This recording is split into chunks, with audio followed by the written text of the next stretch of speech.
시작합니다. 이상희 선생님이 들려주는 인류 이야기. 오늘의 읽을 부분은 5장.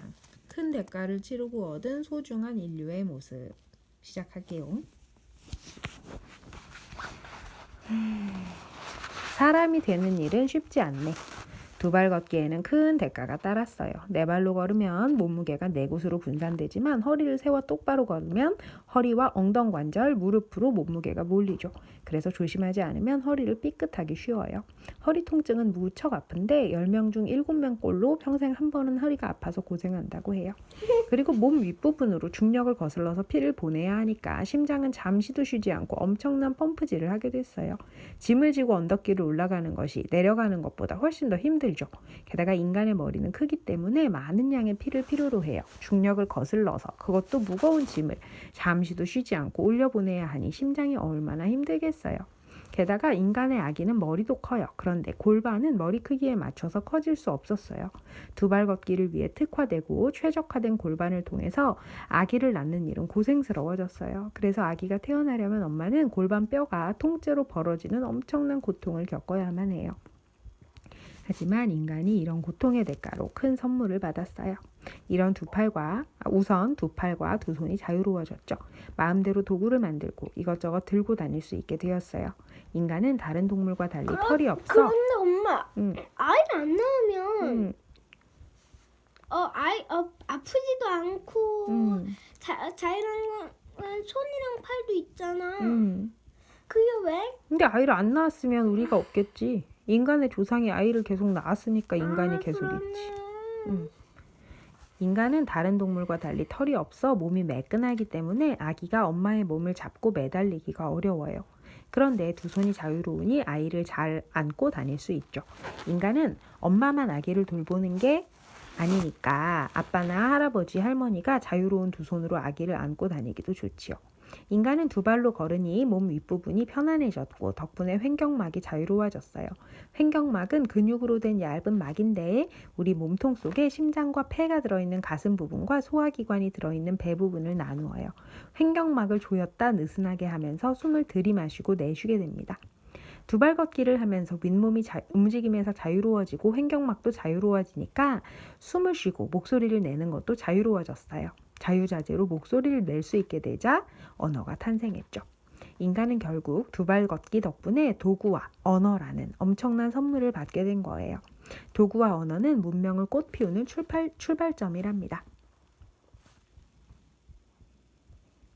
횡격막이라는 거는 배하고 가슴 사이를 나누는 가로막인데 폐는 근육이 없거든? 그래서 스스로 움직일 수가 없어. 그래서 숨을 쉴 때 횡격막이 하면 횡격막이 내려가고 그리고 그러면서 내려가니까 폐가 넓어지니까 폐 속으로 공기가 들어오는 거야. 그리고 할 때는 횡격막이 올라와서 폐가 좁아지니까 공기가 밖으로 나가는 거고. 여기 가운이 배하고 가슴 사이에 안쪽에 있는 근육이 횡격막이야. 두 발 걷기가 준 진정한 선물. 커진 머리에 비해 좁은 골반 때문에 인간의 출산이 고통스러워졌다고 했지요. 그런데 출산이 뭐야? 아기 낳는 거. 그런데 거의 대부분의 생물에게 새끼를 낳는 일은 자연적이고 힘들지 않아요. 그냥 응가 사는 것처럼. 맞아. 생물에게 가장 중요한 것은 먹고 살아가는 생존과 새끼를 낳는 번식이에요. 만약 새끼를 낳는 일이 힘들다면 어떻게 자손을 남기겠어요? 인간을 제외한 동물들은 새끼의 머리 크기가 어미 몸속에서 아기가 나오는 길보다 크지 않아요. 덕분에 아기 원숭이는 태어날 때 뱃속에 있던 그대로 얼굴을 엄마 쪽으로 향하고 태어나요. 엄마 원숭이는 쭈그려 앉아 팔을 뻗어 아기 원숭이가 나오도록 돕고 아기 원숭이가 다 나오면 그대로 품으로 가져와 젖을 먹여요. 인간은 달라요. 인간은 달라요. 아기 머리는 크고 나오는 길은 좁아서 아기가 머리를 틀고 어깨를 틀면서 겨우겨우 태어나요. 엄마도 고통스럽고 아기도 힘들어요. 그리고 태어난 아기의 얼굴도 엄마 뒤쪽을 향하게 되죠. 그래서 만약 엄마가 원숭이처럼 혼자 아기를 빼내다가는 아기 목이 뒤로 꺾여 큰일 나요. 때문에 아기를 낳을 때는 반드시 다른 누군가의 손길이 필요해요. 원래 동물의 암컷은 새끼를 낳을 때가 되면 혼자서 조용한 곳을 찾습니다. 이때 암컷에게 갑자기 다가가면 놀라서 새끼를 물어 죽이기도 해요. 그런데 다른 동물들과 달리 새끼를 인간은 위했는데 왜 새끼를 자기가 죽여 남을 죽일 건 줄 알았는데. 자기가 위험하면 새끼도 잘 클 수 없다고 생각해서 그런 거 아닐까? 아무튼 그런데 다른 동물들과 달리 인간은 아기를 낳을 때 혼자 있으면 오히려 스트레스를 받고 심지어 해산 과정이 멈추기도 한답니다. 새로운 생명이 탄생할 때 아기를 무사히 받아 탯줄을 자르고 엄마에게 건네주는 누군가의 손길이 없었다면 인류는 지금까지 살아남을 수 없었을 거예요. 인간은 태어나는 순간부터 누가 봐줬어? 병원에서 의사 선생님이 봐줬지? 간호사 선생님들이랑. 혹시 누가 금 트럼펫 선물 가져와가지고 아기 낳는 거 도와주면은 감사합니다 하고 그 선물 주는 거 아니야? 무슨 트럼펫? 갑자기 왜? 아니 트럼펫이 아니라 이게 선물 금컵 그거 이름 뭐지? 트로피? 트로피. 근데 아기 낳는데 트로피를 왜 줘?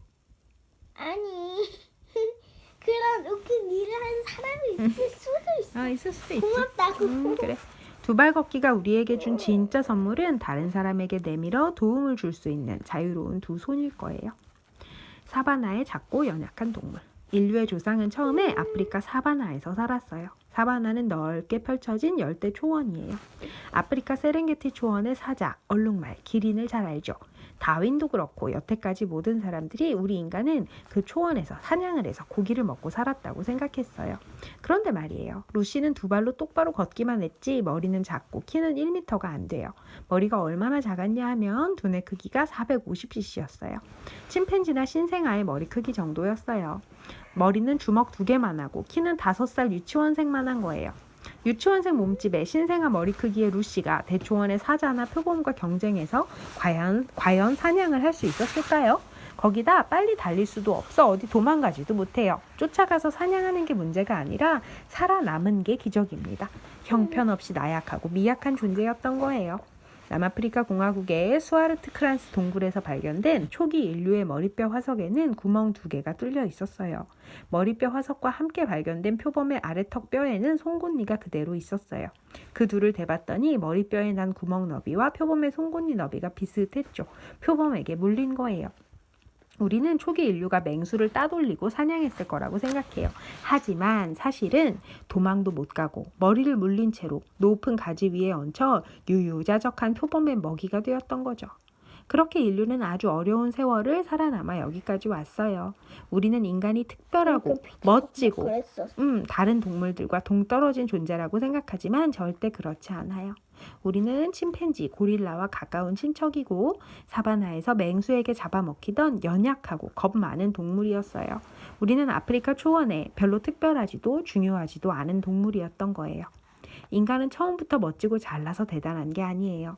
보잘것없고 나약한 존재인데도 불구하고 살아남아서 여기까지 왔기 때문에 대단해요. 지구에 등장한 최초의 인간이 그다지 특별한 생명체가 아니었다는 사실을 우리는 마음속에 잘 새겨두어야 한답니다. 그 겸손한 마음은 지금 우리 모습을 감사히 여기고 지구에 살아있는 모든 생명을 존중하도록 만들어주기 때문이에요. 커다랗고 빨간 물음표. 그런데 인간의 두발 걷기에 물음표가 붙는 일이 생겼어요.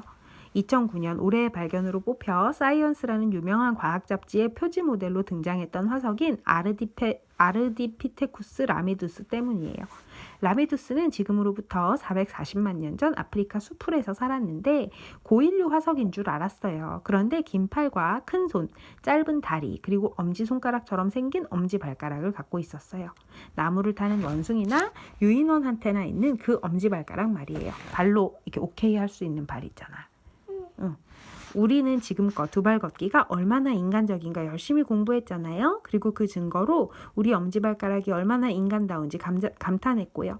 그런데 유인원의 엄지발가락을 가진 화석이 떡하니 나타난 거예요. 여러분만 놀란 건 아니에요. 이 화석은 인류학계뿐만 아니라 과학계 전체에 큰 파장을 불러왔으니까요. 어쩌면 이제 최초의 인류는 두 발로 걸었다라는 가설이 위태로워진 건지도 몰라요. 아니면 위태로워졌다는 게 뭐야? 그 가설이 틀린 걸 수도 있다고. 아니면 라미두스는 초기 인류가 아니라 인류와 침팬지가 갈라지기 이전의 유인원 화석인지도 몰라요. 그렇다면 인류의 역사는 500만 년이 아니라 300만 년으로 더 짧아지게 될 수도 있어요. 그래서 이제는 초기 인류가 두 발 걷기 말고는 다른 움직임은 아무것도 하지 않았다라고 말하는 대신 초기 인류는 지금 우리 현대 인류와는 달리 두 발 걷기와 함께 나무 타기도 할 수 있었을 것이다 라고 말한답니다. 여행은 계속된다. 우리는 지금껏 초기 인류, 그러니까 최초의 인류에 관해 이야기했어요. 나무들을 탔대. 그랬을 수도 있는데 아직 확실한 건 아니래. 이들은 두 발 걷기를 했다는 점 외에는 두뇌 크기나 이빨 모양이 침팬지나 고릴라와 같은 유인원과 매우 비슷했어요. 최초의 인류 조상들은 아프리카 기후가 점점 차갑고 건조해지면서 살아남기 위해 다른 방식으로 진화하거나 사라져갔답니다. 그리고 지금으로부터 200만 년 전 지구상에는 또 다른 새로운 인류가 등장해요. 조금 더 인간답게 진화해 우리의 직접적인 조상이 된 이들을 만나러 가볼까요? 6장이요. 5장은 진짜 여기까지. 많이 읽었어.